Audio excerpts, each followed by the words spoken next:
All right.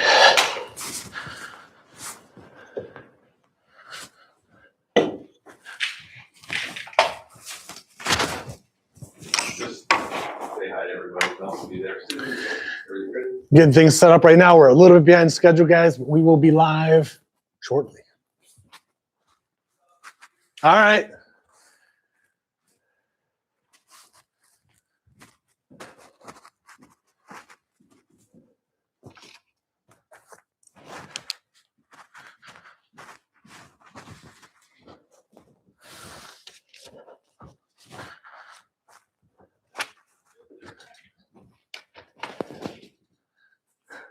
Yeah.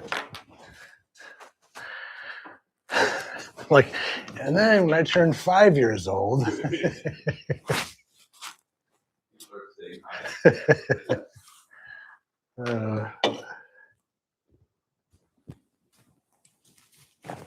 guys, I can't see the screen.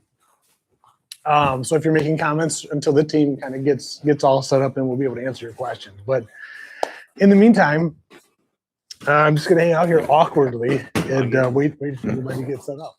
So thank you guys for joining us this morning. Hopefully everybody's got their morning brew going on.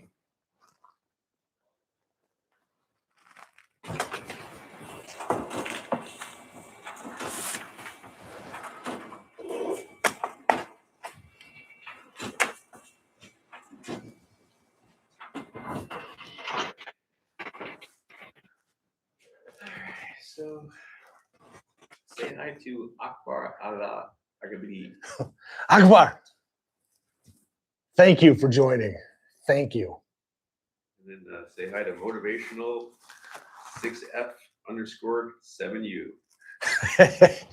All right, motivational 6F_7U, not to be mistaken with 8U. We know him. 8U's crazy. 8U's crazy. Thank you for joining 7U. This is the highest we've got, 57 so far. 3 likes. Do we have any requests? Do you want to see the robot? Blah. Yes.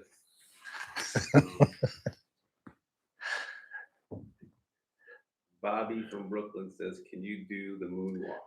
Oh, Bobby, I due to the Achilles injury from a moonwalk competition years ago, it's not capable anymore. Did he forgive you? Yeah, it was rough. It was a rough one. 3rd place. Royal 99275 says, "Hello, sir." Well, that's it. Yeah. Well, hello to you, sir.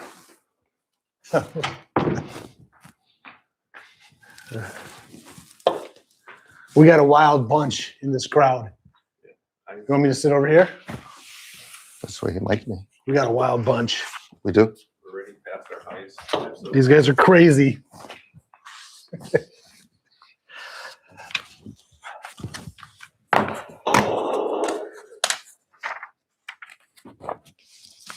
All right, well, while John's getting set up, I'm just going to kind of jump in here. First of all, thanks, guys, for joining us.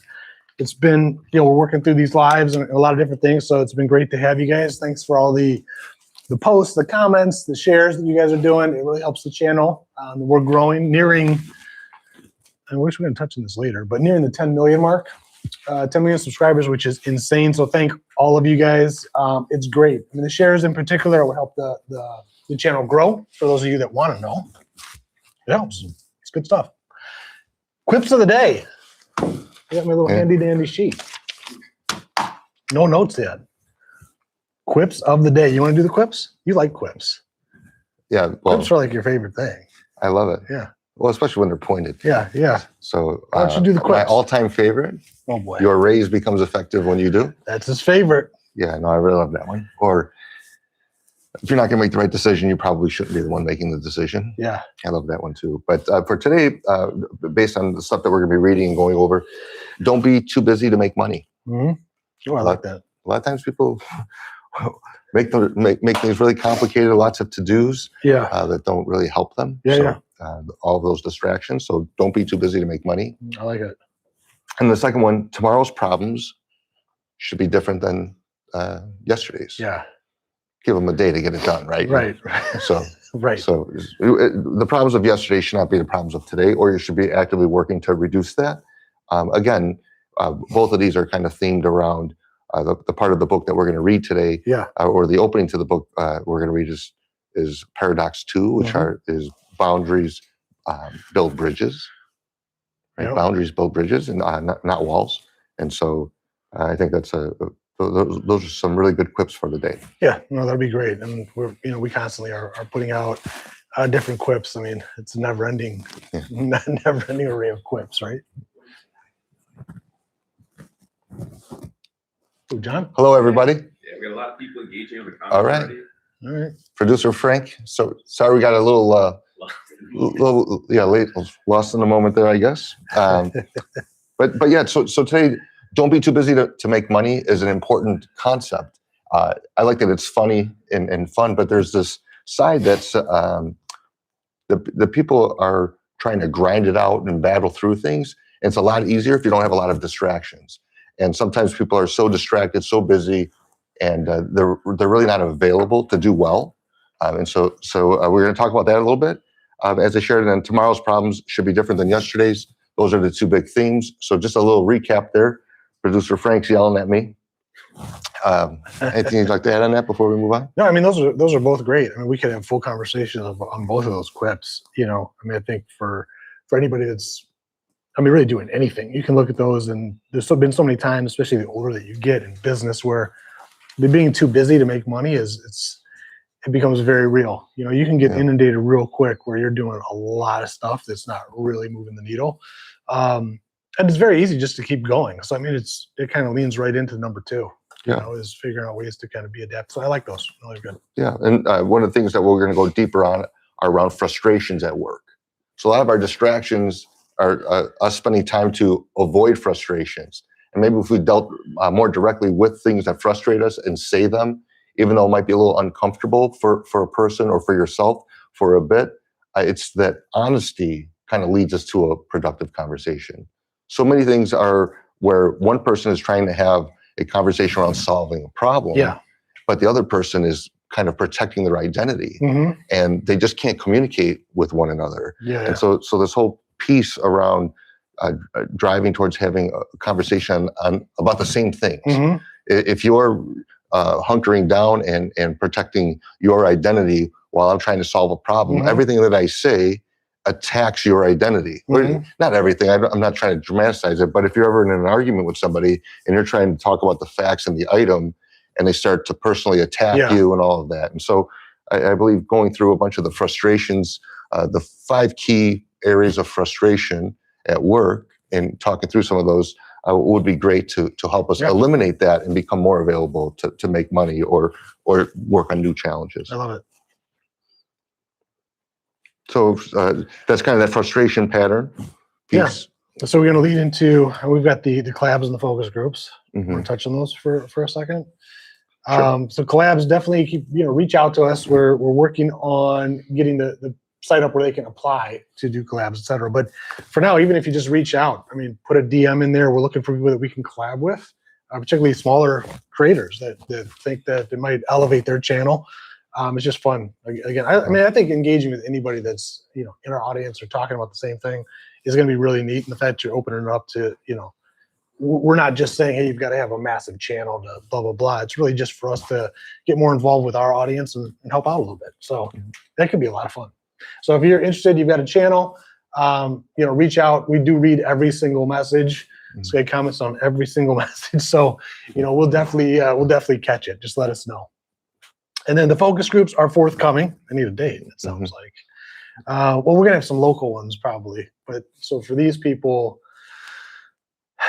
because if you're local, it's going to be a little bit different, right? This is a huge national audience. So the first one is for the people that would be remote. That's going to be in the first week of February. Okay, let's do that. Right, yeah. And I think those will be great. And then locally, we'll keep you guys updated for sure. I would say in the next week or two, we'll start to roll those out. Next week. But the more involved that we can get and get your intake as the book rolls out, getting feedback on the program and helping you guys and supporting you. The cool thing about the focus groups, it's going to be something that I envision us, of course, eventually there's going to be workshops and larger focus groups that are going to be, we'll be looking for revenue generation. So the opportunity for people to get involved, this is going to be a no cost, focus groups should be a lot of fun. Yeah. Well, it's to launch the movement that's going to help people align with themselves. So we have this statement that ambition and inner peace can coexist, and it's our decisions that get in the way of that. And so people really need to realign themselves to where their hands, their heart, and their mind are all working together.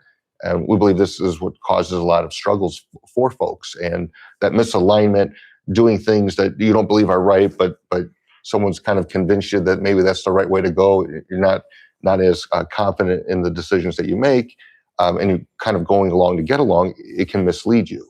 Not that going along to get along is and of itself bad. It's not.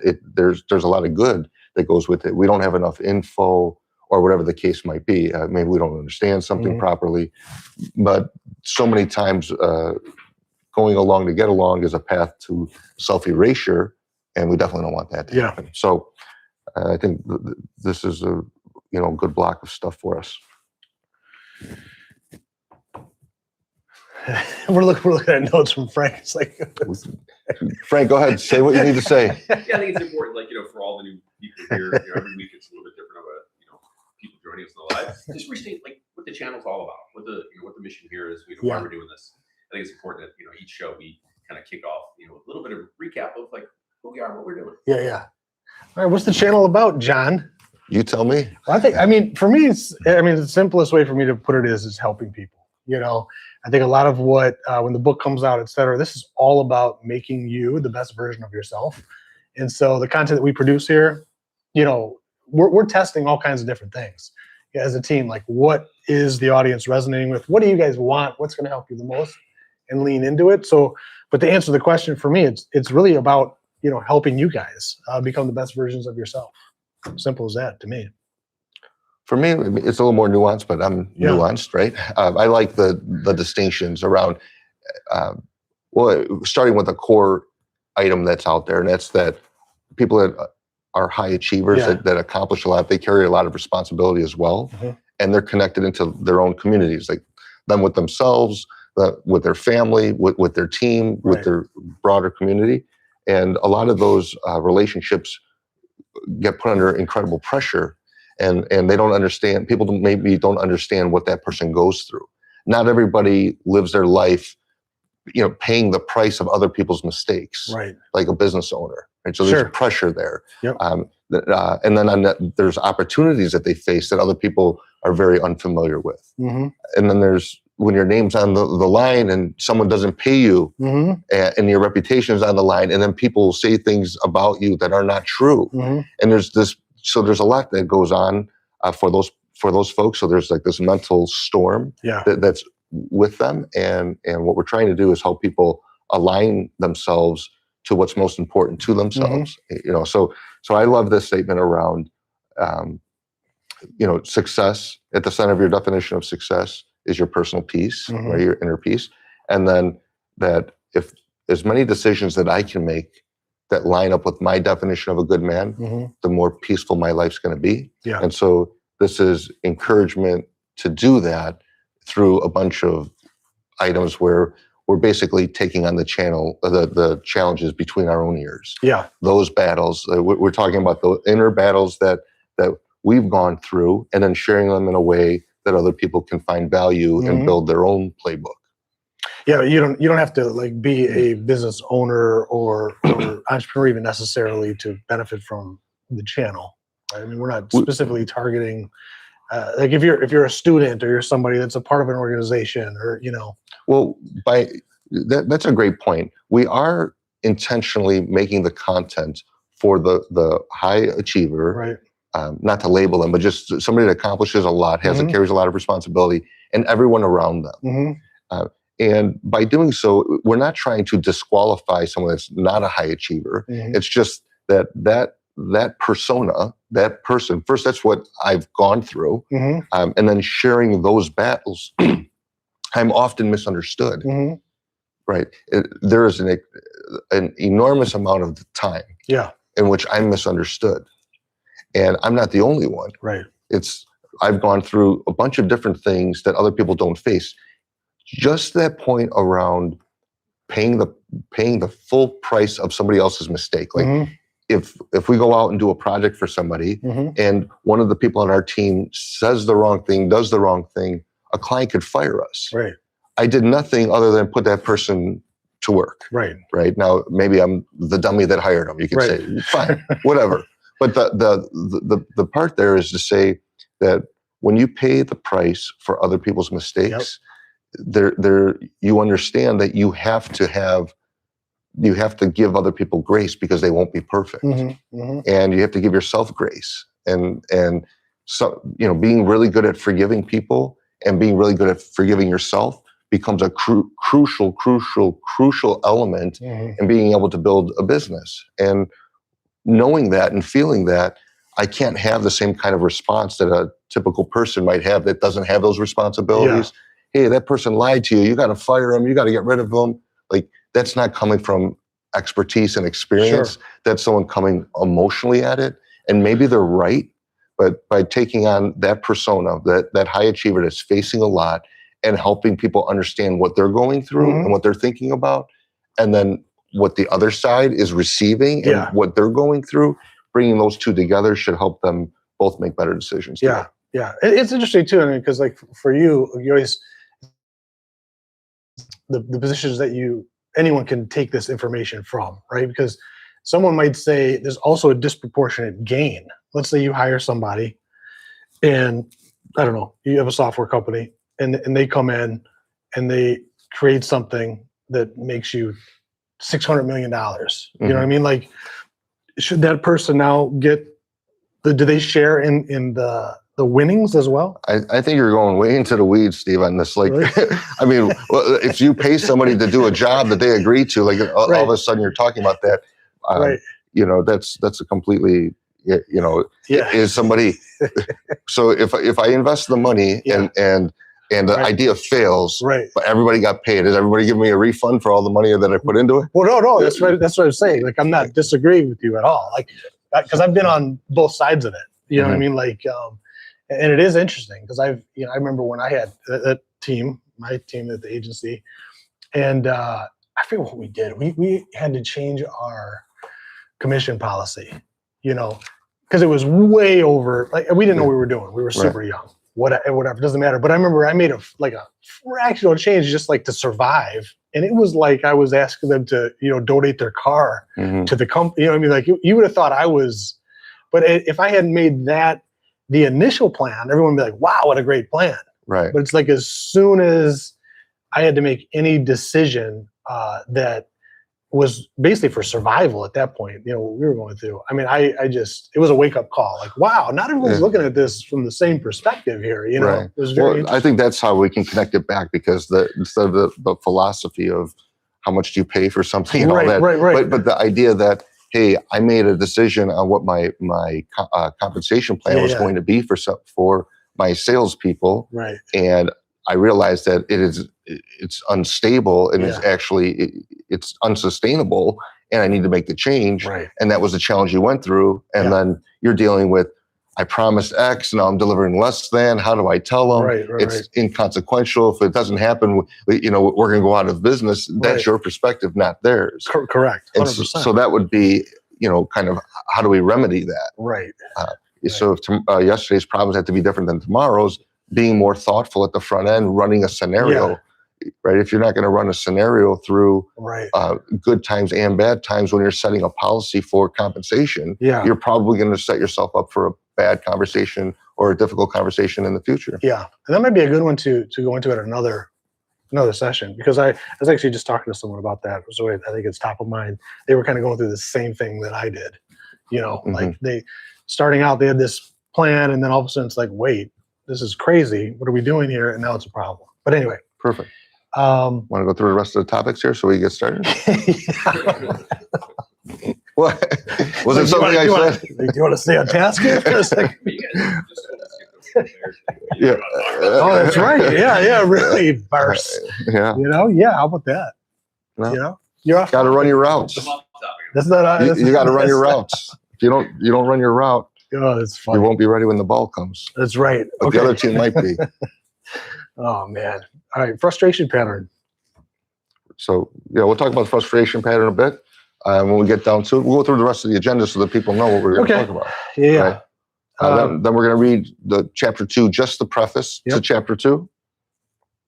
Want to give some shout outs. A lot of people have written a blurb about the book, really exciting and very humbling. So some really powerful words have been said by a lot of people, and it feels really good. So we want to give them a shout out and a thank you for that, because you feel good, huh? You feel good about it. I can it's tell. like It's like a warm blanket around you. you know, he's different today. In the beginning, it was different. Now he's changing. Yeah, exactly. Yeah, the caffeine. I start doing push-ups on the table. Okay. All right. So then we'll go through the book, update upcoming dates. So the website should be launched within a week, and then the assessment will be ready. The first phase of the assessment will be ready by mid-February. So we'll do a lot to promote that when get the word out there for that, because that coping identities piece is really, really strong. Do you want to talk about that at all right now? I mean, you've put a lot of work into that thing. Is that just we'll wait till it rolls out? As maybe we're going to talk about part of it with the frustrations pattern, because that's part of the assessment. Yeah, that's pretty wild though. Like but yeah, I think we go through it there. And then after that, we'll questions from the audience. We've got some people that just started working with us in the past week. One person today is their very first day, and the other person was a week ago. Yeah. They're on the marketing team, so we might have them come in. Super excited about them being here, joining what we're all about, and participating fully. Very cool. Awesome. Let's do this. Cool. Producer Frank, anything? One guy didn't run a route. Okay, one guy. Yeah. No, I think we're good. We're only good engagement here. A lot of people on the chat from all over the world saying hi, loving what we're doing. Nice. All right. Cool. Thank you. All right, let's start with frustrations at work. No? Sure. Do you want to lead? Or do you want me to lead? So, frustrations at work, as I was saying earlier in the quips of the day, a lot of frustrations come from perspective. And what are you expecting? And what are people doing? And so companies like to have core values, and they're kind of guiding principles or guiding behaviors on how we're going to go about things. And those are super helpful. And I believe that a lot of frustrations come from when we have different values. So if we value different things strongly, it's going to impact the decisions of what each of us think is right and wrong. Yeah. And a lot of things kind of come out of that. And so when you look at a core value, you might see something that's great, but that word or item might not necessarily be great for me. Like you might love reliability. Yeah. And that most everybody does. But I love when people grab onto accountability. I love when people are self-accountable. And so those two things are both positive out there. And so whatever you're gravitating towards is great. But each of these values has a shadow, right? What's the opposite of that core value? Big driver of frustration. Yeah. These conversations around misalignment take a lot of time. And so if you're accomplish a lot, you have to get rid of a lot of the distractions that are there. And so how do you better align at the front end of things? And so I thought that it'd be good for us to go through some of the frustrations that are common that people have. And so maybe we kind of go through the reliability side of it, reliability and execution. Okay, cool. You want me to go through these 5 here? Well, I think if we just kind of went to can I rely on you without supervising you? Like that's a really powerful, can I rely on you without supervising you? Right. And when I think I can, but I can't, that's a big frustration. No, that's a good one. I think it's a good measuring stick really for anything. Like when we have someone and you're putting them to task, right? I mean, they do the task. Right. You know what I mean? Like you've got someone that's supposed to do the task. I'm not supposed to do the task. That's where things get really wonky.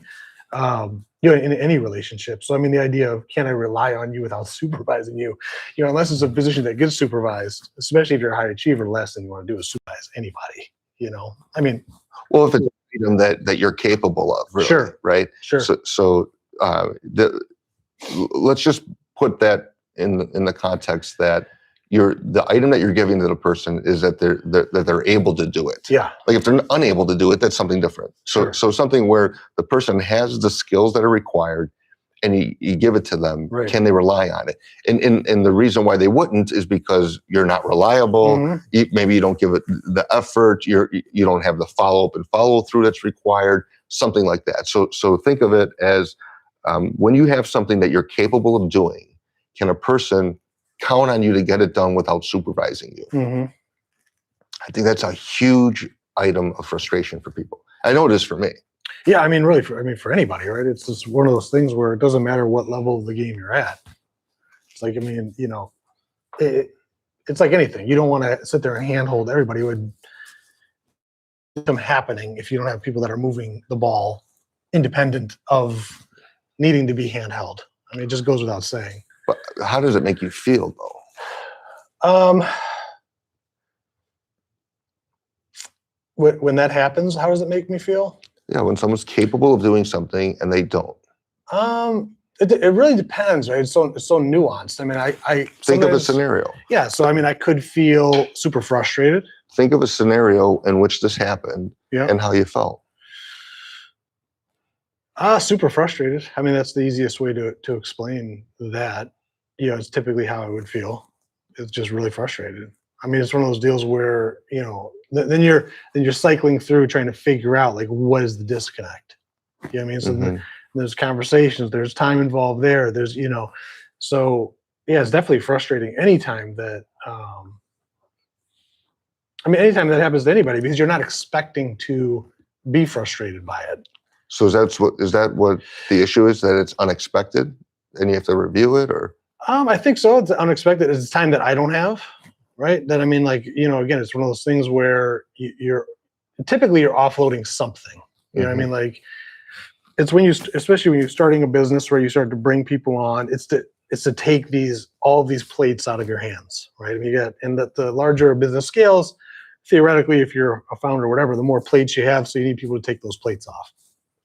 And so, yeah, it's one of those things where as soon as a plate gets reapplied to the hand, yeah, it's kind of like, what is this plate doing here? Now I've got to deal with this again. And, especially if you are a high achiever or somebody in that spot, you're trying to drive. So really any distraction is frustrating. I say often that there are not a lot of good surprises in business. Yeah. Right. And so we try to limit surprises. Yeah. Let's make things as predictable as we can. But I think you're hitting on that really solid point of when you give somebody a responsibility to get for them to handle it, and you give them time to do it, even if it's an hour later where you come back and see that it's not done, that's an hour lost. And imagine if it's a day, a week, 3 weeks, a month. And so now that item, when that item comes back to me, I'm aggravated. Like, why did I give it to this person? Right. First you do the review. Wait, did I tell them what I needed to? And there's all of this time spent on that. And then there's all this aggravation that now, instead of being able to do the item with plenty of time, I'm under the gun. So in my mind, the person puts me under the gun. I've got a lot less time to do it. Right. I'm going to be behind. Right. And I spend this time trying to self-analyze. Did I do this? Did I do that? Oh my God, how did I miss it? Right.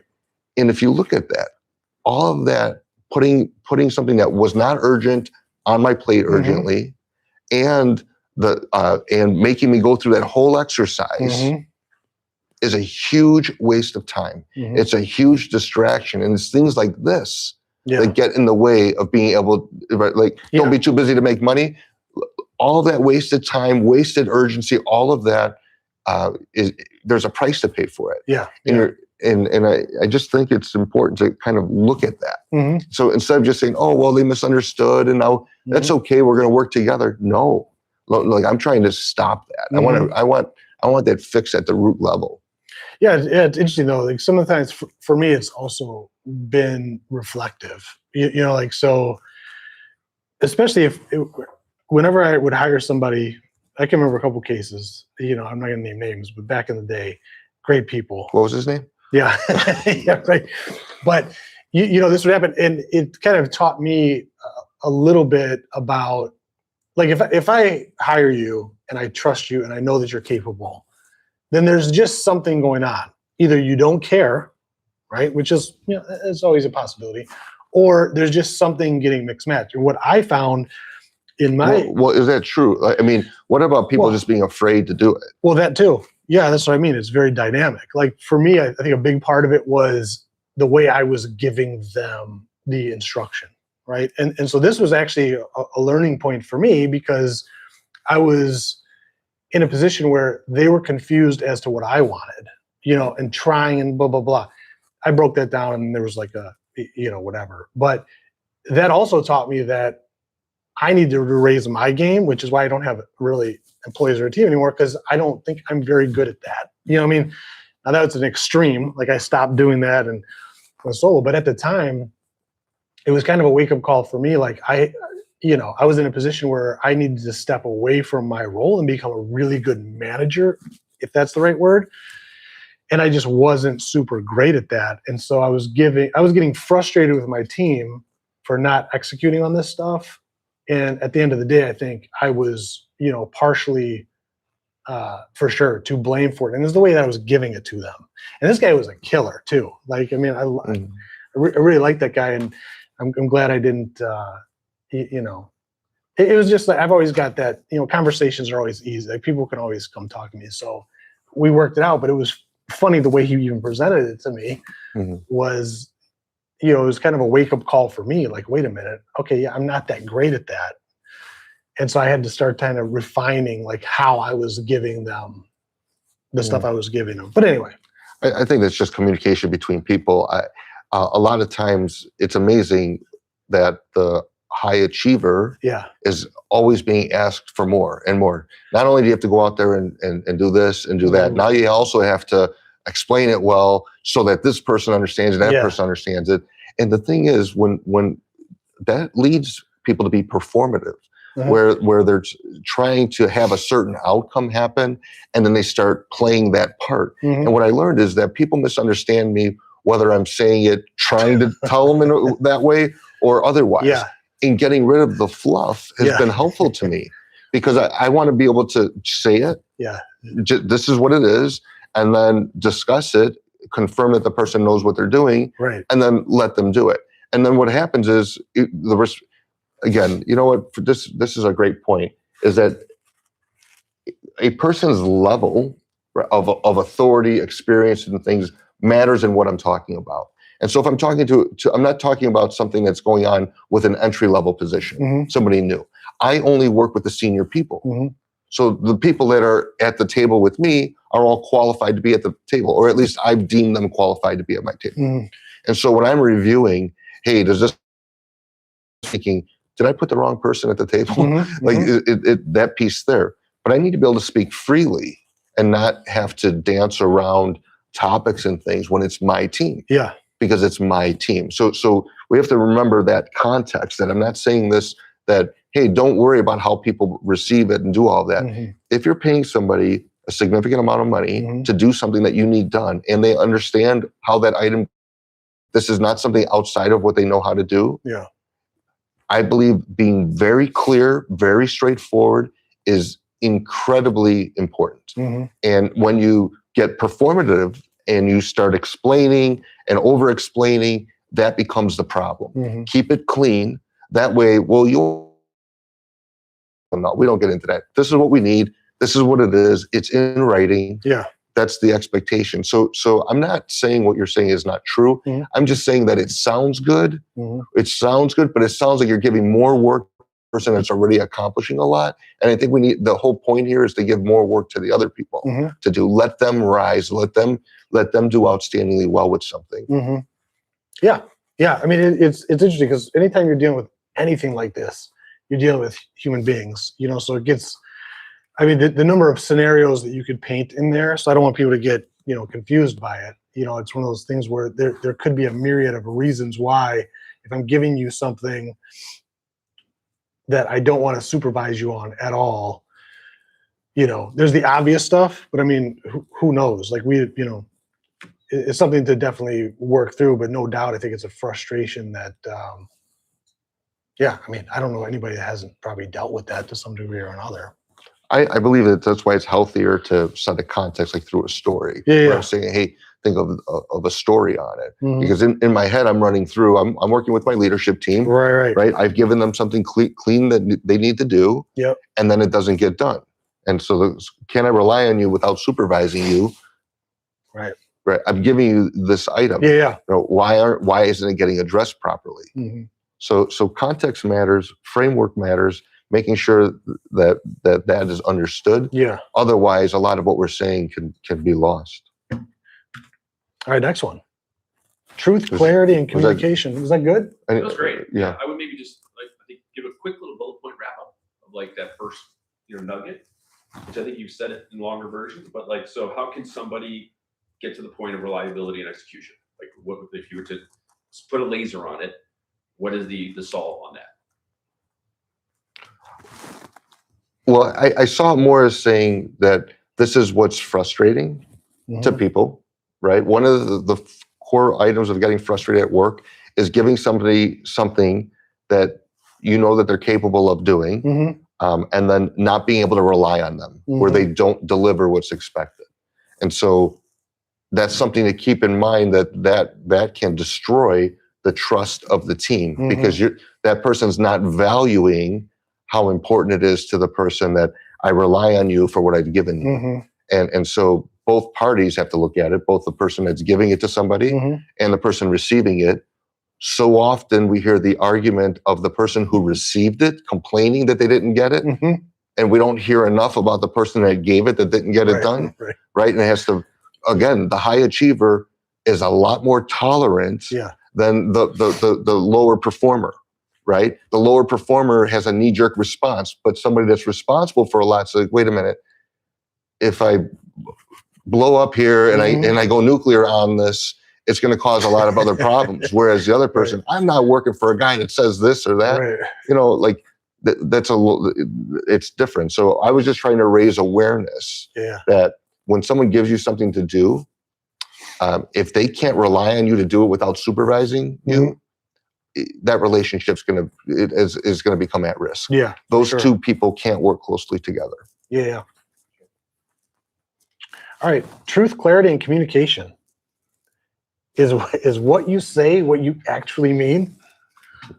Yes. Yes, it is. So I guess I try to make it that way. Yeah, I guess speak on that one. So is what you say what you actually mean? I guess give me that's a frustration. So as it kind of goes in line with the having to hold hands, right? I mean, this kind of piggybacks. No, I think that it comes down to telling the truth. People have a difficult time telling the truth, saying what they really believe, what they really mean, because they're afraid. This is a great point. When people are afraid of your response, they don't tell you exactly what you want, the truth is. They tell you maybe more of what they believe you want to hear, what they believe you want to hear. Yeah. And so a lot of what they give is bland or vanilla, and it's not true. And if what you say is not what you actually mean, it's just a very fast destroyer of trust. Yeah. You're not being honest. Like you're literally not being honest. You say what you think that the person wants to hear. Yeah. I'm going to call that a performer. Sure. That's somebody they're performative. They're trying to do something in a way that you see them a certain way. That's manipulation. So to me, like if I can't believe what you're telling me, we're going to have a real problem. I mean, do you think there's degrees to that?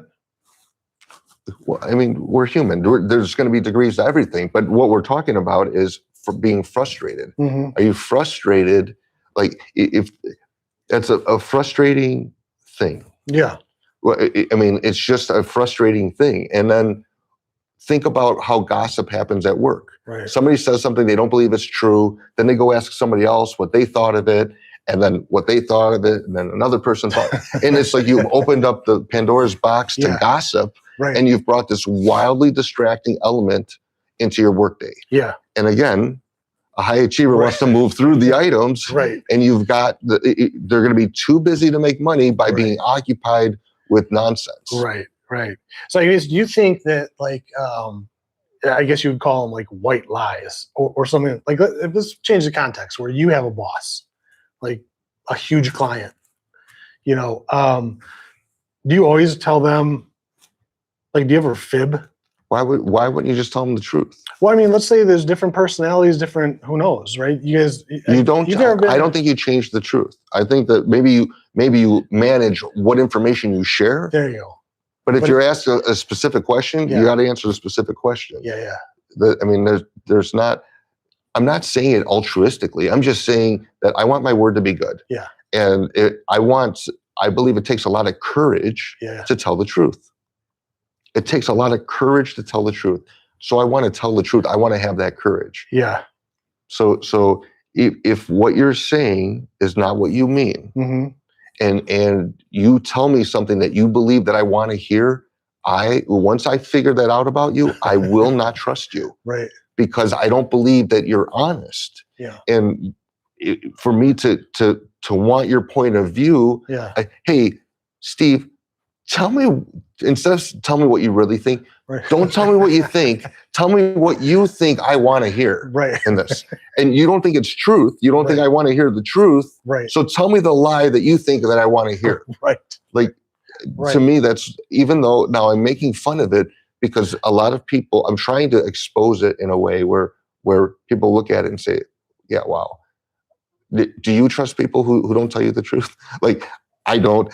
Am I doing that? How do I do that? Yeah. How can I build a relationship with this person so that I'm more confident in doing it, Yeah. or whatever? Maybe there's some action plan someone can develop. But to me, one of the biggest frustrations at work is that when people don't tell you exactly what they're saying isn't exactly what they believe, Yeah. and that's a problem. Yeah, I mean, it's an interesting one too, because I mean, the more you go through this too, you realize, like, the importance of, like, a really good culture and leadership. You just kind of sense it. Like, if you don't have the right dynamics, which is where the manifesto is so killer, Mhm. because if you understand everybody, I just think that exercise alone, which we don't need to dive into today, if you're a team, man, does that bring people together. Because I think what you get a lot of, and I think sometimes it's, you got to look at kind of both ends of it, right? So, and this goes with the masks too. Like, all of this goes together. Like, if you're wearing a mask, or you're afraid, or whatever the case may be, you just may not have that confidence to be super truthful, I guess would be the way to say it. Especially if it's a topic where you're leery of. So I don't know if you want people to, like, be perfectly honest all the time.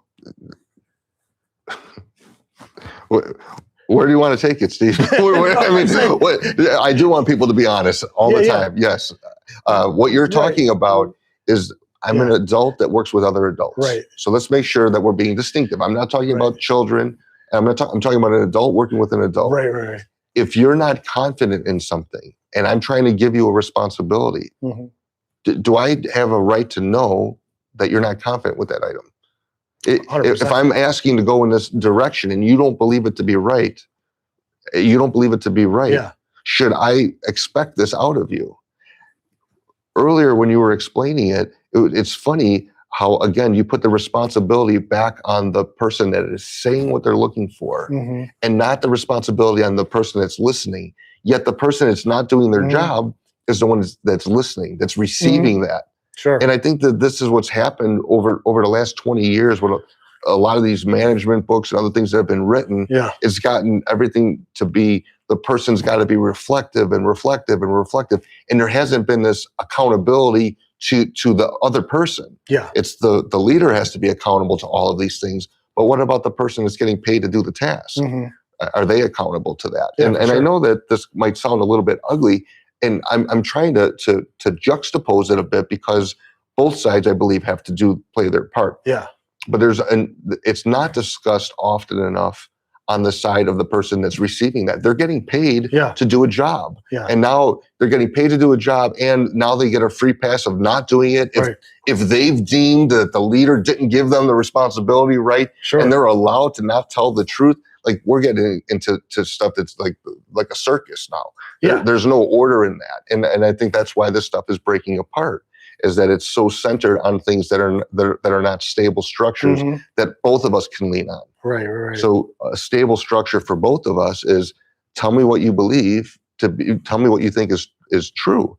Yeah. And if you're telling me, hey, I think we should turn left, but you really think we should turn right, hey, tell me what you really believe. Right. I'll make my call, and I can explain to you why I did what I did, if that's what's needed for you. But if you're not confident in it to tell me the truth, Mhm. and if you're not, you probably don't belong at my trusted inner circle. Mhm. Just think about that. If you're in my inner circle and I'm entrusting things to you, Mhm. but I can't trust you, you're not telling me what you believe. Mhm. Do you really think that you should be on my leadership team? Do you really believe that you're like disqualified in my mind? Mhm. If you're going to work closely with me and I can't believe your words, I believe that you're performing. Mhm. If I believe that you're telling me something just because you think I want to hear it, it is the fastest way to me not working with you. Mhm. So we have a couple of questions coming on the chat on this topic. So I think it's time is good to like just maybe break for a second and answer some of these, if you don't mind. Doubt writes, what situation would you not want to be honest in, if any?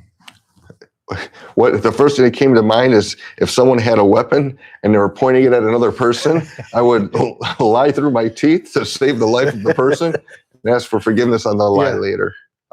But I mean, yeah, if somebody's, I don't believe the person is prepared to handle the truth, I'll withhold. Like, I'll want to withhold telling them. Yeah. Like, I'm not a justice warrior that believes, hey, this is true and you need to know it. I'm not the flag bearer of that. Right. But I believe that it takes courage, and that's honorable, and I like to be honorable, Mhm. so that's important to me. And I like that when you tell the truth, it puts the action on the other person. Now I've told you the truth, what are you going to do about it? Mhm. Mhm. And I like that, because then it's off of me. But if I didn't give the exact truth, this is a great question, because there's not only the item, but then there's the consequence internally. What is my self-talk with myself when I didn't stand up and say what I really meant to say? I said something different. Mhm. Then come to find out that I had the right answer, but I didn't tell my team. And now I feel like a loser because I withheld that, and I should have spoken up, and all of this other. We don't talk about the negative side of the impact of the person that doesn't tell the truth. Mhm. It weighs on people. And so it will hurt you inside. Yeah. It'll hurt your relationship outside with that person. Why are we going to this self-muting? Why not say what you believe to be right? Yeah. And either the other person is going to learn something, you're going to learn something, or you're both going to learn something. But a good outcome is going to come from sharing that. Right. What are you going to lie about? We're talking about business stuff. What are you going to lie about? Right? What is there to lie about? Mhm. Right? What is there to hide? I don't think anybody's coming at anyone with a weapon. I don't think that there's these things that are going to destroy homes happening there. I don't think it's any of that. I think it's business stuff, and business needs to be moved away from a person's identity and be more on the item, more on the logic. Like, okay, this is what we're doing. Let's do that, and talk about items rather than trying to penetrate the fortress of personal identity into a certain item that. Yeah. Like that's chaos to me. Well, I had this follow-up question from another Hung 113 says. Hey, from who? Hung 113. Oh, that's my boy Hung One. Thank you. This could kind of be like, what would you lie about? What is the outcome of not knowing someone is not confident? Some people might lie about their confidence, right? They might come in and be like, how could you learn? But then they're. Yeah, if you work closely with somebody, that's the personal relationship. I have this saying that you shouldn't manage anyone. You should only manage people that you like. And right, if you like them and because it takes time to build that relationship. And there is some mentorship responsibilities to a manager, right? So in that relationship between them, I know that the people that report to me, I spend a tremendous amount of time interacting with, because I want them to be successful and I want to give them more and more responsibility. Yeah. It's up to me to develop the skills that they don't have in them for me. And so it becomes a partnership in their personal development. So, asking questions. We actually had that situation, you and I, where I wanted something done that I thought was pretty straightforward. And you actually went and did something much more difficult and worked on that much more difficult item rather than that item. Yeah. And then when it came down to it, you just, man, I'm not comfortable making the calls. And then what happened, once you acknowledged that, then we said, perfect. If you want to practice, we had the practice call and you went and hit the cover off the ball. But that stalled out for a couple of weeks. Now, I didn't spot that you wanted to talk about it and get yourself situated, and you bring that up. Right. So that item sat in limbo. And it was frustrating on my end because it wasn't getting done. And it was probably like a nerve-wracking item for you because it wasn't getting done. Yeah, no, 100%. And I think that's just, that's why I go back to like the culture and everything. Because, if you have a team and you put everybody through this, for example, I mean, you were an EO and been in those rooms before. It's like when you have that level of camaraderie and trust within a team, I think it's just much easier to, people are just free willing. You know, I mean, it's just a better environment, which is what, we've continued to build here. But it takes time. It takes time, just to kind of get in that zone of like, okay, this is because at the end of the day, it's like everybody wins if you're part of a team, when the team wins. So, I mean, well, I kind of took what they were sharing, not knowing whether or not the person's confident, like that's a cool thing to know. Sure. It's, hey, they're not confident in it. Right. I don't want to tell them be confident in it. Right. I want to help them build the confidence in the item, right? Yeah. So I think it's like a call to work together on that item. But again, I think that honesty is at the foundation of all of that. If you can't tell me that you're afraid of the item, I can't help protect you through it. Yeah. No, and I think that's a great point. I mean, again, of all of this, it's just like people and relationships. If you have the right people, the right culture, all of this becomes a little bit easier. But what we're talking about is that, like, for me, I don't care if the situation is dysfunctional or healthy. I believe I'm going to be effective in them.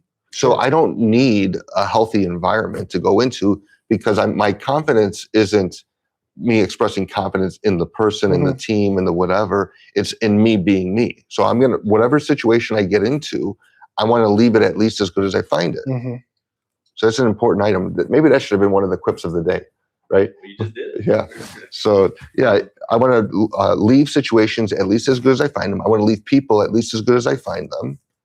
And a stronger me being a stronger me means that everything I plug into, whether it's a family, a team, a community, a church function, whatever I plug into, I'm going to make that situation better when I'm being myself. This is great. And so this is prompting a lot of good questions on this. So another question just came in. What are good ways to separate personal identity and feelings from your business then? For a business owner? It doesn't say. It just says, what are good ways to separate personal identity and feelings from your business then? Well, I mean, the word, I mean, personal identity, your core identity is a very special item, right? And that's just you being yourself, and everything that you plug into is there. The problem with the identity is when people start to look at what they do for a living or a particular trait of themselves and call that their identity. So somebody like I'm a father and I love my children, and being a father is very important to me. My core identity, my part of the reason I believe I'm here is to raise them and love them and that. but that's not my identity, right? Like, what do I believe is a good man? Like, what's the purpose of my life? And that you could see parenthood is definitely a component of it, as is being a friend, as is being a son. There's a lot of environments in which I'm going to be. So I would say that to recognize that you're not defined by what your hand does, right? You're not defined by what your work is. Your identity really is your hands, your heart, and your mind all working together. When that stuff is congruent and coherent, that you're really behaving in a way that lines up well with you. And so I would say, whatever situation you're in, get your hands, your heart, and your mind to work together. And the feelings part, which are personal, will be resolved because you're making decisions that align with you. And so our confidence in that, or our safety in that, is very high as compared to doing things that we believe other people will receive well. Yeah. And I want to say it a little bit differently. I have another saying, like, I had a friend, and he was dating this girl, and they broke up, and he was all broken up about it. And I said, why do you want to date someone that doesn't want to date you? Like how much effort are you going to put into that? Yeah. And that the whole idea there is really the same thing. Like, if you find that how you feel, you're not able to be yourself in a certain environment, you might be in the wrong environment. Yeah. Right. And then you kind of owe it to yourself to try to leave that environment or make it safer. And so one of the ways that tools I use for myself is basically I try to create a scenario where my kid is facing it, and like, what advice would I give them? And remember, that's the advice I would give. So I often need my very advice. That's not necessarily the advice my kid needs, because they're a different person. But I want to make decisions that really line up with my definition of a good man, and then I'll sleep a lot better at night. And not be anxious or concerned about it. Yeah. No, that's great. Anything else? It's a business question, so we can either save it or Sure. we want to tackle it. Fire it away while we're in the rhythm. Yeah. So this sounds like one of our friends from India, Sunil Gupta. I posed a question like, hey, India being one of the largest business hubs out there, is there any issues that you guys are facing that we'd like to talk about? So he responded, small businesses struggle to get loans due to lack of collateral, complex paperwork, etc. How do we solve this issue? I'm not familiar with the banking laws and protocols in India. I would say that when it comes down to receiving someone else's money, they're going to want some sort of comfort that you're able to repay it. And so oftentimes when a business is early on, someone has an idea, multiple people coming together around that idea, like bringing on other partners and investors in it. So raising money is one way. And then it shows a stronger, like, if you're a bank and you want to preserve the principal and lend out that money and earn interest on it, you want to do it in a way that feels safe. And that's going to come safety from the business and the borrower are both going to be considered. And so one of the ways around that is to have the business worth more by raising capital, having multiple investors, so there's multiple guarantors of the loan, and things along those lines. Right. And then another one from India, Juhai Khan says, I live at home and I struggle to find the business I want to get into. Is there a way I could make money from home? Well, there's countless ways of making money at home. So there's a positive on that. And the world is global now. It's not, there's things that you can do all over the place. And I've seen all kinds of solicitations. I don't know what your skill set is, but whatever your skill set is, see, what you're able to do with that. I know that there's sites like Fiverr and others for creatives that are able to go on. And, I know we've hired people from probably 10 or 12 different countries just to try different things on when we do projects. Yeah. So there's cool things there. But I would say if you're looking for something to do and you're trying to solve it, if you can find a challenge that people are having and offer a solution that's better than what's existing or more economical than what's existing, you're on the right path towards having something. For my kids, I would talk about doing things that they enjoy doing, but not in the way that people typically talk about it. People say, hey, do what you love. Very difficult to do what you love and get paid for it. Mm-hmm. You have to do what other people love for them to give you money, right? You have to fill, they have money and you want them to give it to you. Mm-hmm. You have to do something that they're willing to pay you for. And so in that, I would say, try to dig into the type of activity you like. Mm-hmm. I often share that for me, I love to solve problems. So anything that involves solving problems, I want to be a part of. So you could see being a business owner or a business consultant or an author, these things line up very well to what I love to do, which is solve problems. Mm-hmm. Great. That's kind of it for questions right now, so we can move on to our next topic. All All right. Authority, judgment, and decision integrity. Do you carry responsibility or pass it? Yeah. Ooh.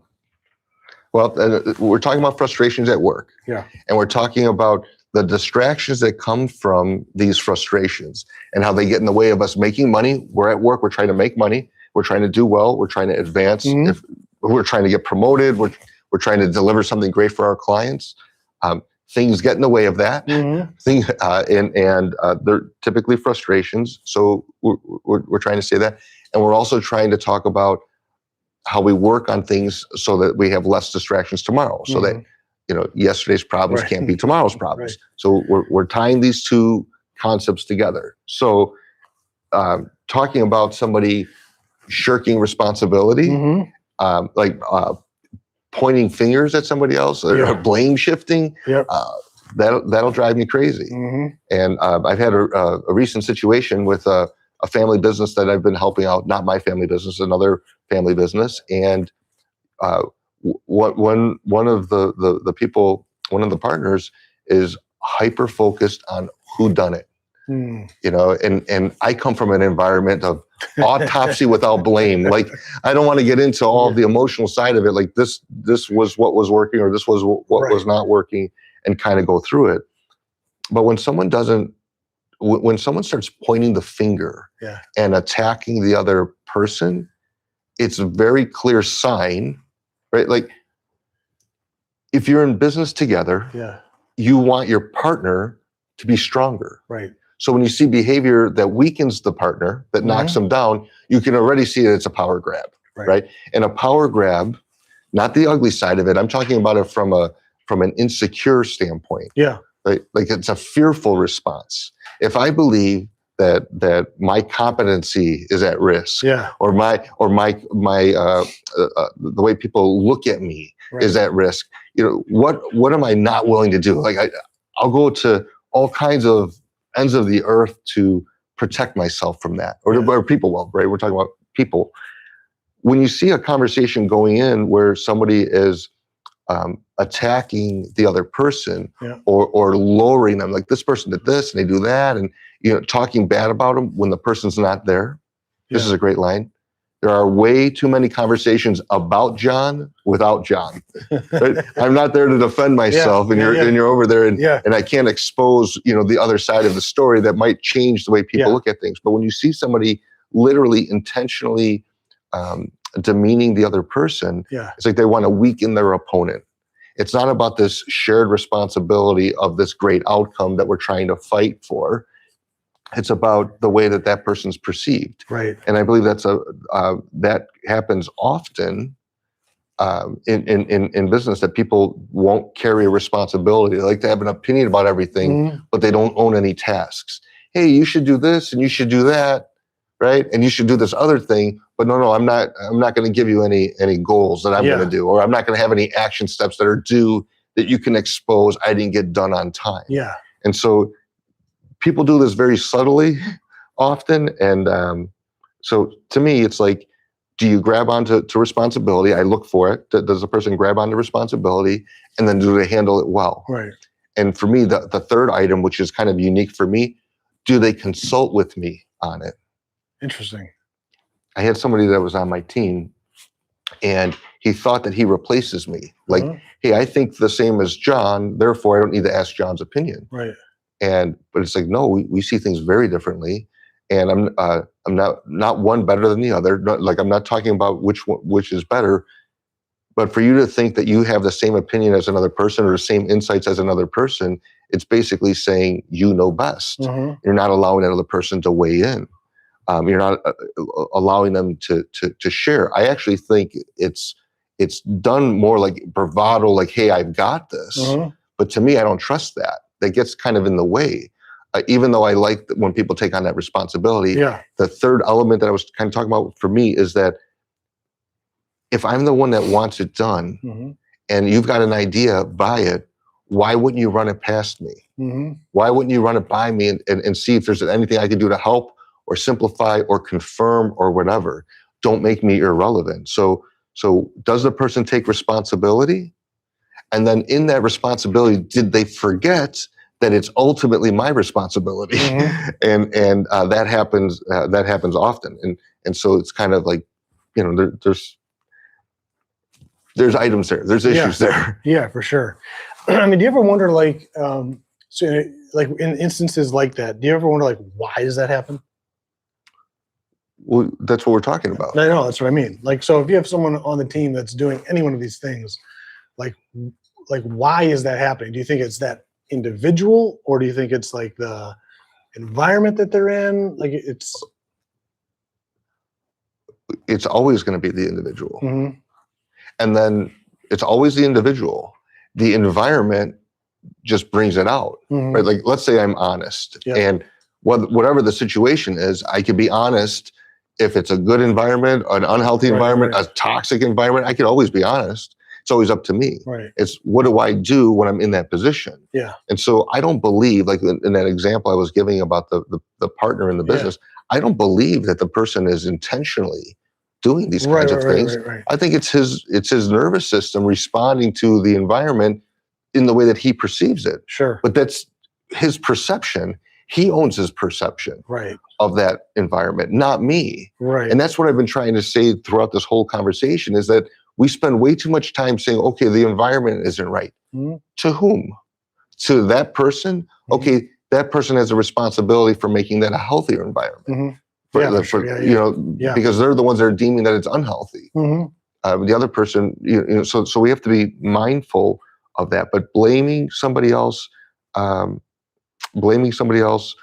shirking responsibility, like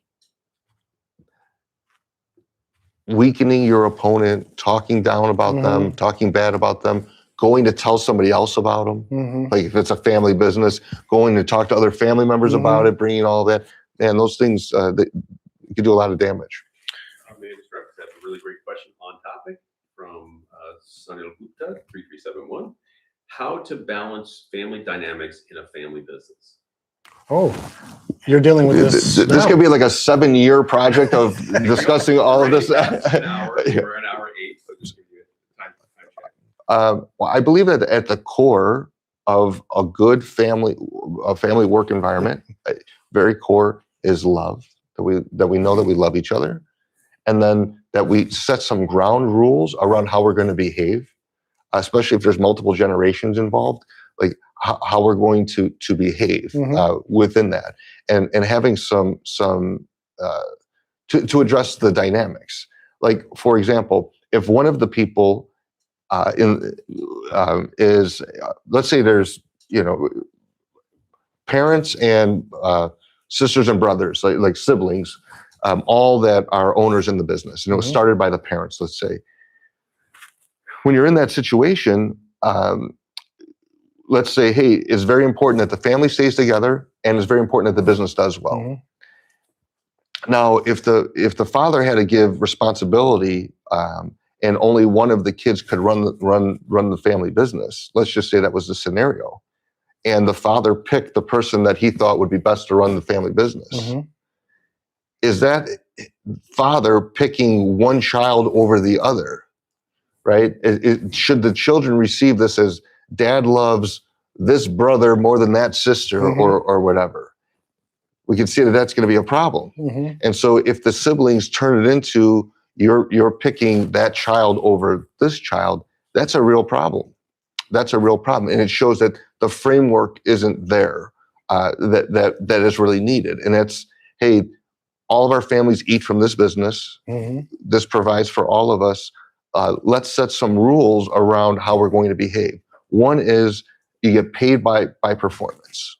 If everybody gets paid the same, the person that's carrying the heavy load, that structure will cause resentment eventually, right? Especially if the business starts to have hard times. And I was always pulling my weight, and I'm always producing, and other people aren't.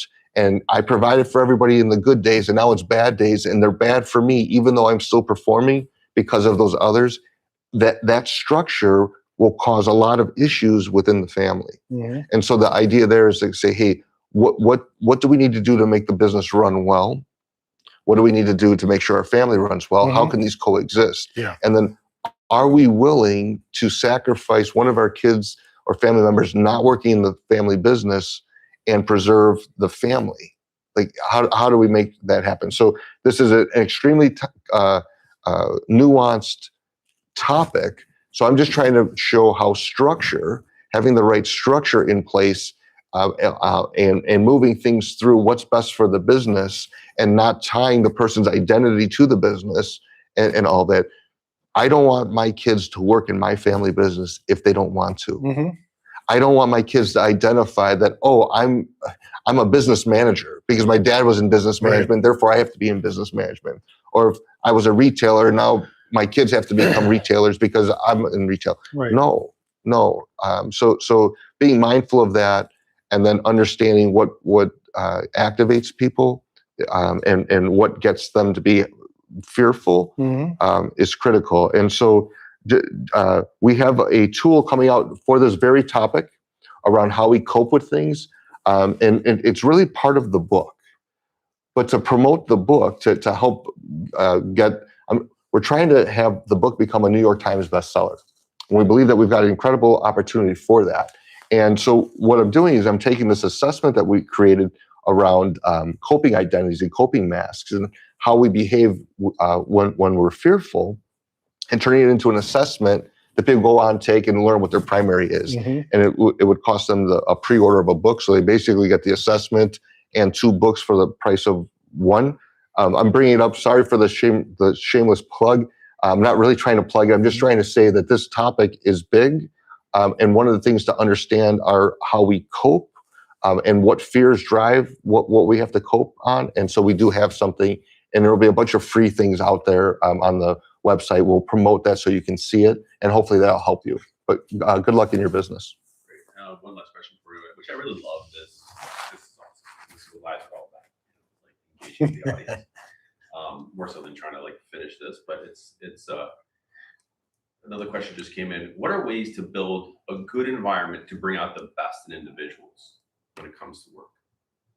When you know that someone cares about you. When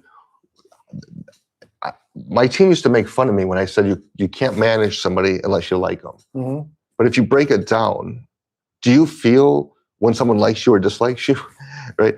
And which one makes you more open? Right. I say, hey, the best thing is to know that you love me. The second best is to know that you hate me. The part I don't know what to do with is if you only like me. What level do you like me to? And so finding people to have a common mission. We could be very different, but we could be aligned in mission. And if we have a common mission and we're working on it, that's great.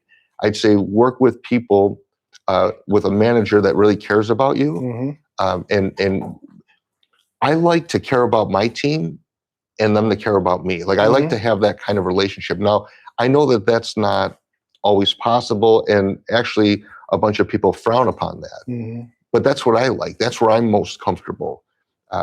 For me, it's important that I get the benefit of the doubt. So if I'm going to work closely with somebody, they need to give me the benefit of the doubt. And so I have to screen really tightly for that and build a relationship with them so that we're able to hit the ground running. But if I don't have that, then I'm questioning, hey, are they in? Can I rely on them? Do they understand what we're doing? And all of that doubt is what causes problems. So I would say, first thing is make sure you're working with people that like you and want to invest the time for you. There's this interesting definition of love, and it's that you know, it's, does the person see the good in you? Mm-hmm. Do they want you to get the missing good? And are they hopeful in you obtaining it? Mm-hmm. I know it's a little complicated, right? But if someone doesn't see the good in you, that's going to be a problem. Like, imagine if my daughter thought that I didn't see the good about her. Yeah. Whatever those things are that are good about her, you know, what kind of impact would that have on her? Mm-hmm. And for the skills that she doesn't have, if my daughter felt like my dad doesn't want me to learn how to do any of these good things, like, she doesn't, Yeah. you know, what impact would that have? And then not being hopeful, not being there to cheer her on and say, yes, I believe you can do this, and not giving her that encouragement. Mm-hmm. What kind of impact would that have on my daughter? Now, if we take out the parent relationship and just say, hey, if someone's on my team and they don't believe I see the good in them, they don't believe that I want them to learn the things that they don't know and don't have mastery over, and that I'm not hopeful, I don't believe in them and their abilities, what impact? Yeah. I believe it's devastating. And so if you're going to be looking to be on a team or create the right environment in a team, I believe the number one thing is that you care about someone, that you, I don't mean love like intimate love. I mean that you genuinely want good for them. That means you see the good, you desire the good, and you're hopeful for the good. Oh, that's great. That's all the questions for now. I think we should probably move on from this to our next. We're already at 1:20, an hour and 20. Okay. All right. So you want to go into the paradox too, or should we keep moving through these here? We have two more. Yeah, we have two more. You want to go through them? Yeah, let's hit them. Yeah, I mean, might as well. Then we're really addressing the So we got frustration. respect boundaries and human dignity. Do you honor people's limits, including your own? Oh, do tell. Yeah. People have to be honest about their limits, Yeah. you know, and not so much like their limits, because people try to go around time. Like, Yeah. hey, if I had more time, I could do it. Then you create time for them, and then they don't do it. Right. So it's not really about time, right? Mhm. It's around somebody maybe not having the courage to do it, maybe not having the know-how, or whatever. Mm-hmm. And that's the same for ourselves. Sometimes taking on things, you know, people call it like biting off more than you can chew, or whatever. But I don't find that. I don't find biting off more than you can chew or whatever as being a critical issue. Yeah. Like, I kind of like that, because it takes so much courage. And then if you Mhm. fall short, then you got to deal with the consequences of it. You know, I kind of like that. Mhm. So the part I don't like is if you don't honor like somebody else's limits. Mhm. I don't mind if it's my own. I don't want to put those kinds of burden on other people. And I don't like it if they don't share.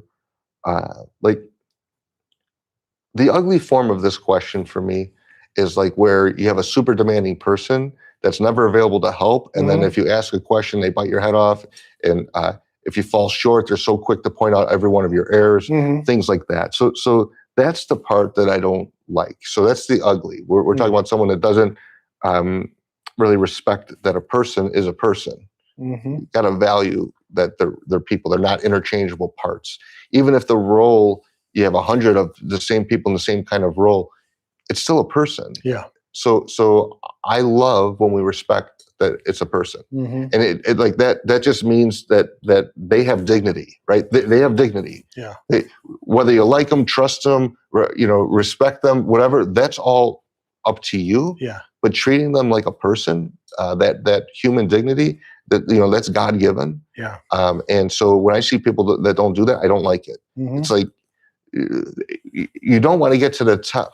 The way that I understand getting to the top of the mountain is not this. Yeah. It's not pushing down others. It's actually like this. Somebody else kind of pulling you up, Yeah. and you kind of work together. And it's not, you know, one item. Like getting to the top of something, let's say you have to become better at being you. Well, that's one person holding your hand. Mhm. And maybe you have to be better at selling. Okay, that's another person pulling your hand. So there's a lot help someone get to a level of success. And so when someone is not willing to be that, is not helpful, does not recognize that it's a person and that they're not an interchangeable part, Mhm. you know, that's an issue for me. Yeah. No, I like that a lot. I'm gonna go to the next one too. So contribution, loyalty, and moral posture. What will you not abandon?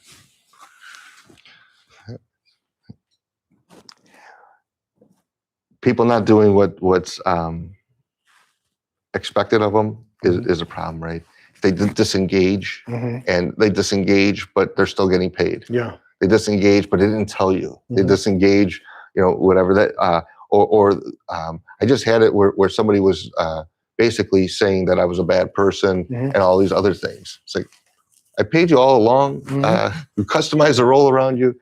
You've talked bad about me to the team. You've done all these different things, and somehow I'm not a good person. Right. And it's like, really, people behave in that way, but they get triggered pretty quickly. Yeah. And so I think that one of the things I'm looking for in people is that they don't abandon their post even when things get tough and even when they disagree. Even when they disagree. And so the way that I show this, one is like, I keep paying them. Yeah. Right? I know that I have the option to not. Yep. But if I stuck by your side through it, I want that to register to somebody that said, he stuck by me. And again, I'm coming from the perspective that I do a lot of hiring. And you see a lot of things. Oh, I'm not doing this for them, and I'm not doing that for them. Are you cashing the guy's check? I had a friendship situation where I had a friend, and he had a friend, and that friend came to something. So we had an event, and that guy was coming, and he had to help a little bit with moving some stuff. Not too big of a deal, but then he left, and I had to keep getting ready for the party, and he went to my house with another guy, and he was like, yeah, John's got us doing all this stuff or whatever. And, like, he went to my house to shower, to get ready for an event, right? Drinking my wine, opening up my wine. Yeah, that's John, really something. And it's like, wait a minute, you're talking, and my friend said, you're talking bad about him as you're opening up a bottle of wine in his house, and he let you shower in and all that, all because you didn't like that what he said. Right. And so it's like, when the going gets tough, do you run? And for the people that are closest to me, like, I want us to quit things that we should quit. But if we're a team and we're on it, like, I expect that person to be all in. If not, if that person is not all in, I don't want them in my inner circle. And so that, prioritizing that or kind of like looking at it from their lens, because it's very easy to justify it. Yeah. Are your actions justified, or are you justifying your actions? It's very easy to say, he's a jerk, he's this, he's that, therefore I'm not. Very easy. Very easy. Right. Very irresponsible. Yeah. Right? Because if anybody ever goes back and runs the tape and says, did he pay you the whole time what he promised? Yeah. Did you deliver what you promised? Yeah. No, right. Okay, so you didn't deliver what you promised, but he delivered what he promised. Right. Okay. And now you're not putting in the effort. You're not putting in the effort because you're mad at him. Maybe he's mad at, maybe you're not producing what you said. Maybe that's offensive. Does anybody look at the work that you put forth or didn't put forth as being offensive, but you're offended by his words? Right. And you start to get into this spot that says, wait a minute, there's a bigger story here.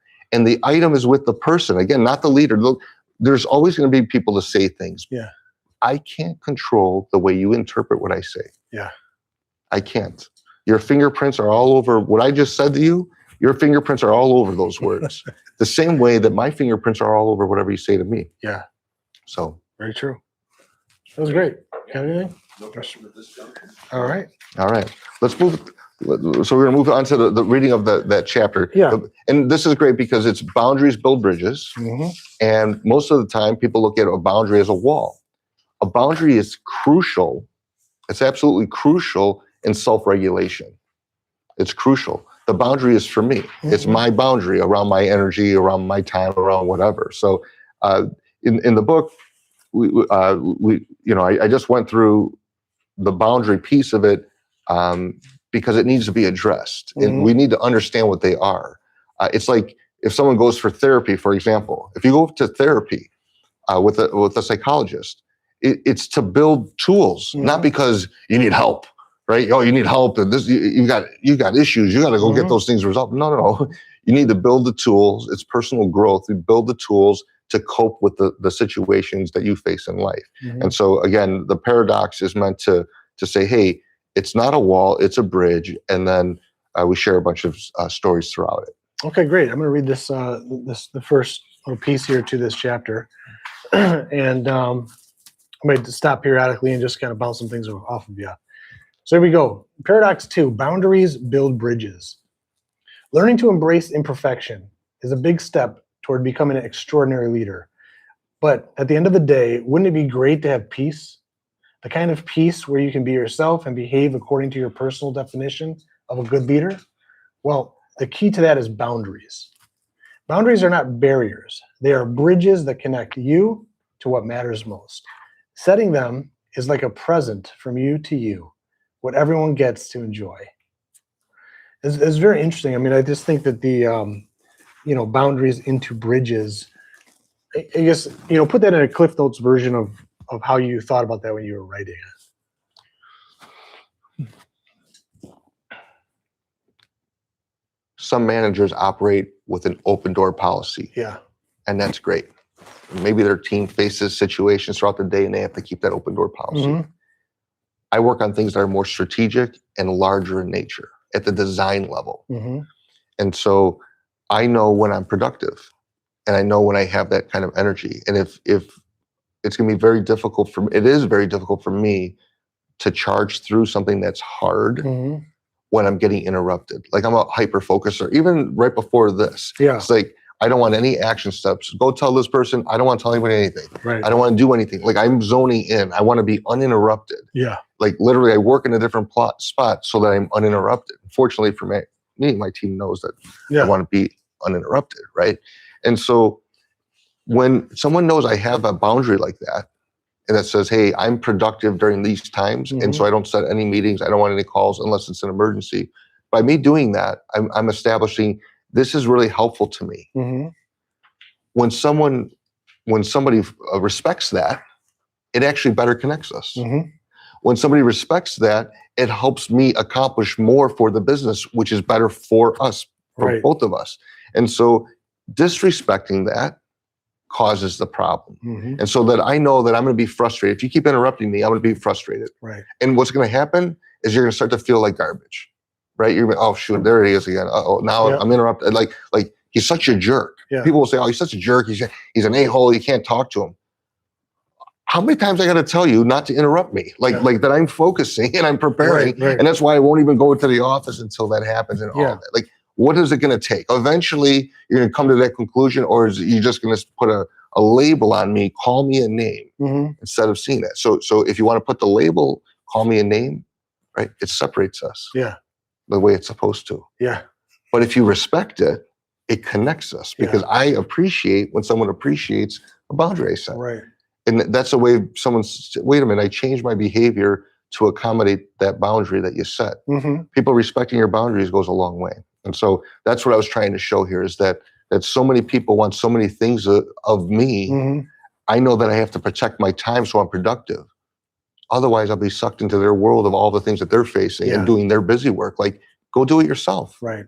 Go do it yourself. Like, less things to me. You're here to help me, Yeah. not to give me more work to do.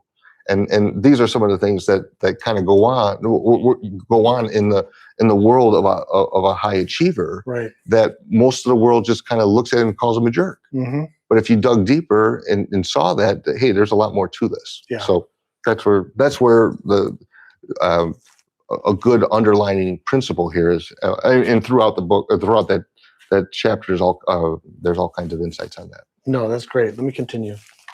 Too often, peace feels out of reach. You stretch yourself thin trying to meet everyone's expectations, saying yes when you should say no, until you're left handling everything except what actually matters most to you. Leadership often carries the misconception that true connection comes from being endlessly available and accommodating.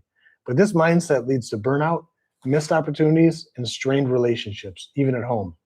A leader consumed with low-impact tasks will eventually fail to seize transformative moments because their energy and focus are misaligned. To overcome that, I invite you to learn to see boundaries as acts of respect for yourself and others instead of dividing walls. They empower leaders to build connections based on honesty, clarity, and shared commitment.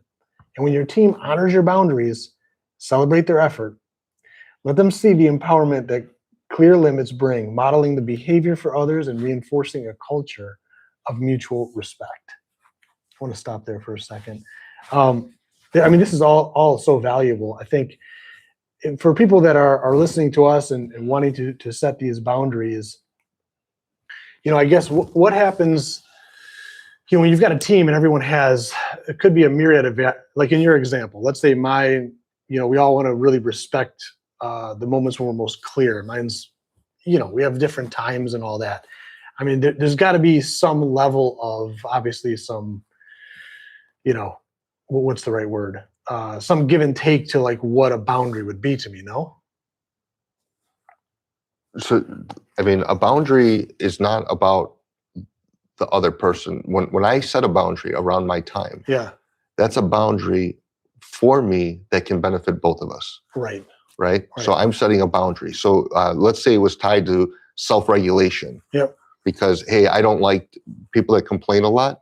I don't want to hear their complaints. I have enough complaints to deal with. Mm-hmm. I don't want to be the sounding board for other people that are not part of my super close circle. Right. My child, of course. Right.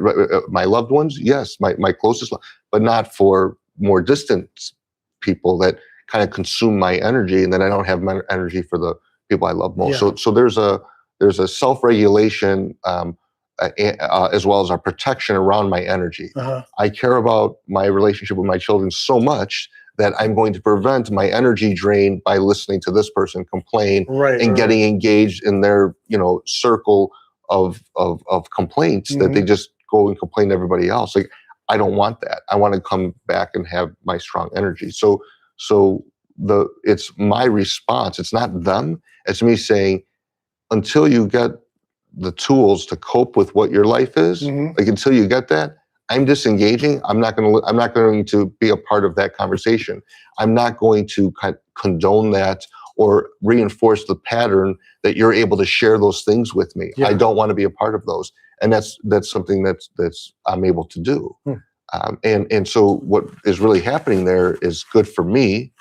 It can also be good for that person, because maybe they don't realize that they're draining people and doing all that. Yeah. So the intention there is always to be good all around, but I'm going to err on the side of making sure that I'm protected and I'm strong, because I have a lot and ready for the responsibilities of my life. I don't want to take on someone else's. Right. And so this is coming out of doing it. Like, I accommodated a lot of people's items and issues for a long time, to the point where it was self-erasure, and I'm not going back there. Yeah. So these boundaries, and saying them, I say them confidently. Sometimes I say them in a way that pops someone right in the nose. like your fears need to stop punishing this. Right. Like, I'll say it in that way, because I'm less worried about the packaging, and I'm more worried about making sure that my message is there. And for those that don't like that, right? So I was talking to my daughter, and she's 16. And talking about boys and all of that, and it's like, do I care that the boy was told in a kind way that no is no, or does he just got a real no? I don't care that he sees it meanly. Yeah. I don't care how he interprets it. Right. Just so long as he understands that no is no. Right. But I don't care about the packaging. I care about the substance of the item. Yeah. And so again, I try to bring simple examples like that one to people, so they see, why are we so worried about the packaging? Yeah. Let me say what the item is, let me establish it, and then have it be respected. And when that happens, good relationships, really good things can come from those relationships. I like it. Let me continue. At the heart of this paradox is the truth that boundaries, when paired with intentional focus, protect your energy and align your priorities. They create clarity in relationships, foster trust, and allow you to lead with confidence. By setting and honoring boundaries, you communicate respect for yourself and others, ensuring the right things receive your attention. Properly built, boundaries become invisible bridges, strong enough to carry the heaviest loads. It's pretty good. I'm going to continue. One way they do this is by protecting your highest value work. One of my favorite lessons is this: don't be too busy to make money. Leaders often stay busy with activities that fill their day but don't move the needle. Effective boundaries ensure that your time and energy are spent on high-value opportunities, not just urgent demands. This paradox reminds us that boundaries are about clarity and trust. Proactive boundary management, such as utilizing meetings and energy windows, is necessary to protect momentum. In case you've never heard of an energy window, it's a simple but powerful concept. We have different levels of energy, what I call energy windows, throughout the day. You can protect your momentum by dedicating your strongest energy to your most important items. Similarly, setting up meetings outside of your strong energy windows helps you avoid the energy drain that so often comes with meetings. I want to just stop there for a second because that goes back to my other question is, Well, it's funny that you said that because the very next paragraph starts with, it doesn't stop there. here we go. But It doesn't, yeah. So we're not going to stop there. No, you're right. I might as well, we're almost there. Sure. It doesn't stop there. This paradox speaks to the importance of addressing frustrations before they boil over. A conversation today prevents resentment tomorrow. I like that a lot. Relationships where we let annoyances fester can reach breaking points in unexpected ways. By addressing issues early and setting clear boundaries, you strengthen your connections and foster deeper trust. The lesson is this: boundaries are the invisible bridges to success. They don't confine, they connect. They don't diminish relationships, they enhance them. Whether in love or leadership, boundaries guide us to where we are genuinely valued and help us create meaningful, enduring connections. They empower you to say yes to the right things and to the people who matter most by confidently saying no to what doesn't serve your purpose. And always remember, boundaries are meant to be helpful. The moment they stop serving you, they should be adjusted, not abandoned. Oh, that's excellent. Thank you. So how do you do, I mean, I love the idea of the highest value work. I mean, you've talked about this before, and I guess it was kind of leans on the question that I had earlier is, I find it super valuable too. And it's interesting. I've watched podcasts on this even, like, when you're in the zone and everyone's got their thing. But when you've got boundaries up, like if you've got a 5-person team and everyone's zone time is wonky, someone's not going to be able to someone's going to have to back off of that boundary inevitably. It would be impossible not to, right? If you're in the zone in the morning, I'm in the zone, let's say 3 hours after that, the next, you know what I'm saying? Right. So we're talking to the high achiever. Right. Okay. Well, let's say your whole team is high achiever. Well, someone's in charge. Right. Oh, Sure. Right. So there's a person with the heavier responsibility. And let's say the person with the strategic side. Now, how long is that window of productivity? And the idea here is that it's meant to be helpful. Now, can we get everybody's windows to line up? No. Right. But why would that be the expectation? So generally speaking, I'm unavailable during these times, unless it's an emergency. Now, there's certainly times when I take meetings through that because that's just what's there. But if you don't preserve the time where you have the most energy to work on your most important things, do you really think you're going to be successful with your most important things? Mm-hmm. And so for me, I want to make sure I'm successful on those things, and I want to make sure my team is successful with theirs. So how do you handle meetings and all of that? And one of the items that you'd see throughout this, in the book, would be around, if you're going to be unavailable for long stretches of time, you have to schedule times of availability. Like, hey, right, I'm unavailable here, but once a week I will meet with you at this time, right? Like 11 o'clock on or 11:30 on Thursdays is your day, or whatever that is. Even if it's, at either the front end or the back end of my energy window, the idea is that I have to make sure that I'm available for my team at some point. And that's an item that I fail in a lot, where I don't go back. I'm not a natural double checker. Right? I don't walk around like quality control and verify that you did what you were supposed to. And so the way that I construct my teams and what's important to me, that's why someone owning responsibility, if you shirk it and you're close to me, it's going to end in destruction. Right. You have to handle your responsibilities because I'm not going to babysit you. But my people on my team, they love to make sure that you follow up and follow through. I'm just not that person. And I want to work on the things that matter to me. And there's nobody else working on the things that I'm working on. No, I love it. That's great.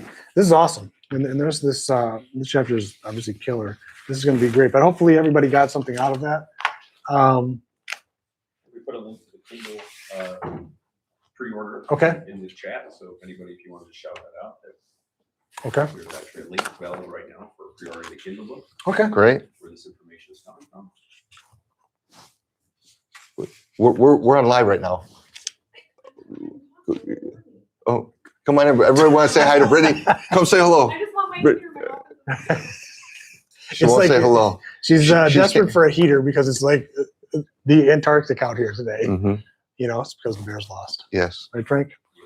Yeah. Yeah. Okay. All right, let's We're approaching almost hour 45 minutes. Okay. So just do a time check. so we're about a quarter of the way there. Yes. Nice. Filibuster.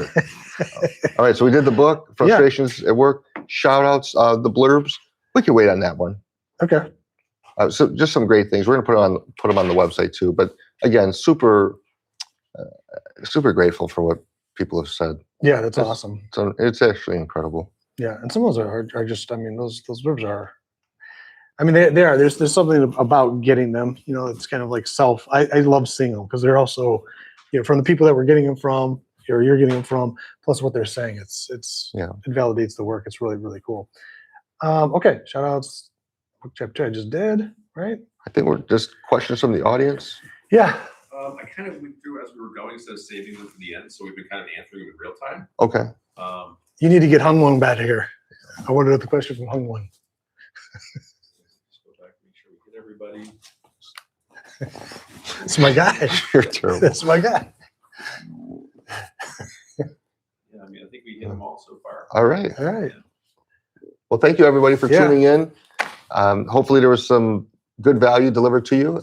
Any questions that you have or whatever, again, just send it over, whether it's a community post or on a video. We do read everything, and looking forward to bringing some good stuff. We'll be back at it next week as well. We'll put a notice out there, and we're looking forward to where this goes. Please collaborate. If you want to collaborate, send a message. Steve will see it, and make sure that we find a way to help support your channel. Yep. I love it. Just again, remind them that the book pre-order is available on Kindle right now. There's a link in the chat if you want to check it out. All right, pre-order is available. Frank has put a link in the chat, so you know everybody go check that out. Go check it out immediately. As a matter of fact, that should be really go get it. Get the book. But no, thanks for joining us. This has been great. Awesome. Thank you. Nice work. All right.